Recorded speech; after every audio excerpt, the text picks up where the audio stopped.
Biggest thing that bothers me is everybody's always talking about the upside, and I believe the same thing. I mean, we're actually it's very good to hear you talk about it, but it's always why I feel like I'm being pitched all the time. And I feel like there should be a group out there that also talks about these are the risks, right? So that you understand, let's not ignore them, let's deal with them, let's fix them, so that we make this even more inclusive and more able to be used within the space with people trying to do good things. If you want a list of the risks, there's a 1% black swan, unknown risk that no rational person could discount because we can't know the unknown. So it's a new thing, 12 years old. So there is the black swan risk, and you have to take that into account. I think it's highly likely you're going to see regulatory FUD every quarter for the next 10 years.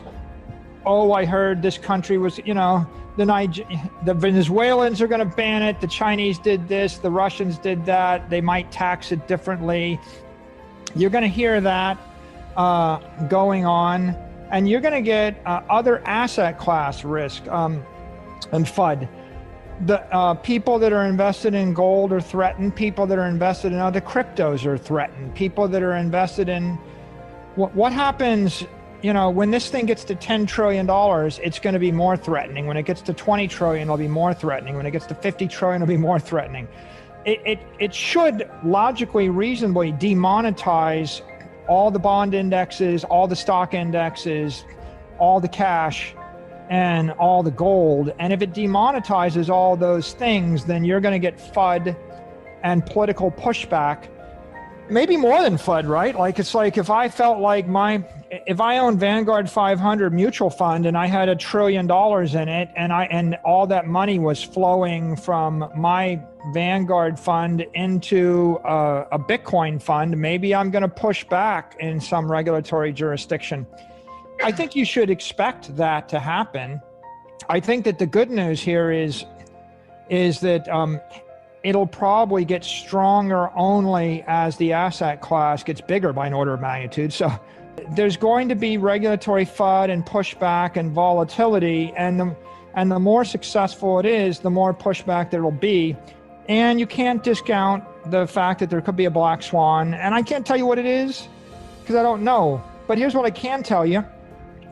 Take your portfolio and divide it into 10 pieces, and then try to invest in 10 different things that all could go to zero or could go up by a factor of 10.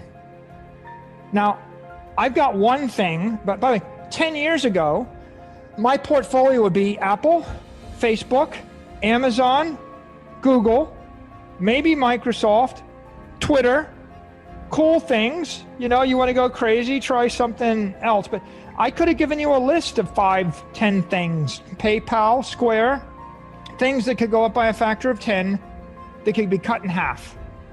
And that's generally my criteria. Will it be cut in half? Will it go by a factor of 10?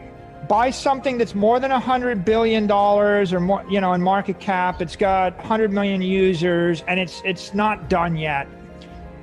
Now, fast forward to 2021. I got Bitcoin. That could go up by a factor of 10 or a factor of 100. I can see Bitcoin going to 1 million. I can see it going to 5 million. Because if it simply replaces all the indexes as a monetary index, money, why shouldn't it go to 100 trillion in market cap or something? So I got that, and it can go to zero, but I don't think it's going to zero. I think there's a 1% chance of a black swan.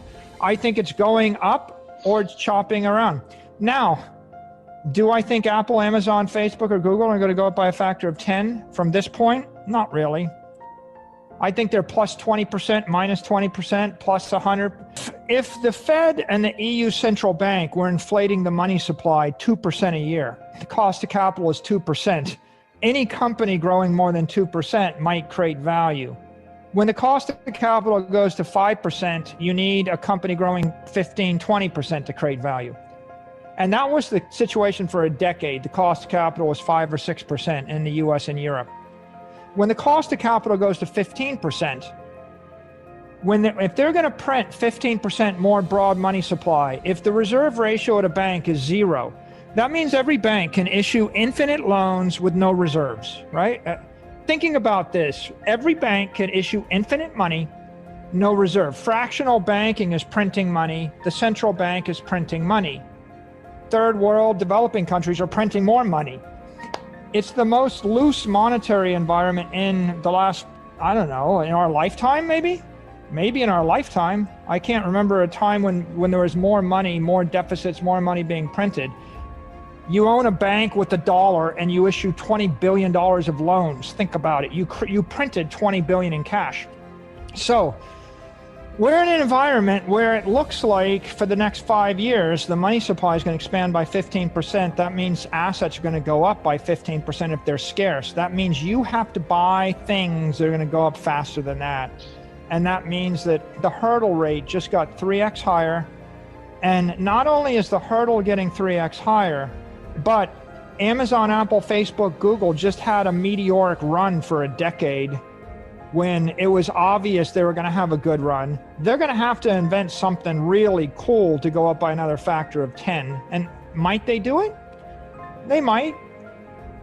I guess I would say that if you got 10 things, divide your money 10 ways and bet on the 10 things.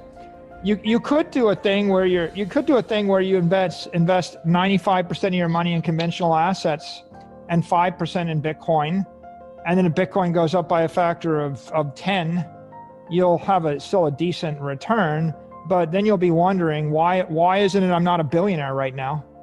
Because you could have been a billionaire. You put 10 million in and you get 100x return, you'll make $1 billion. So you'll be kicking yourself if you didn't do that.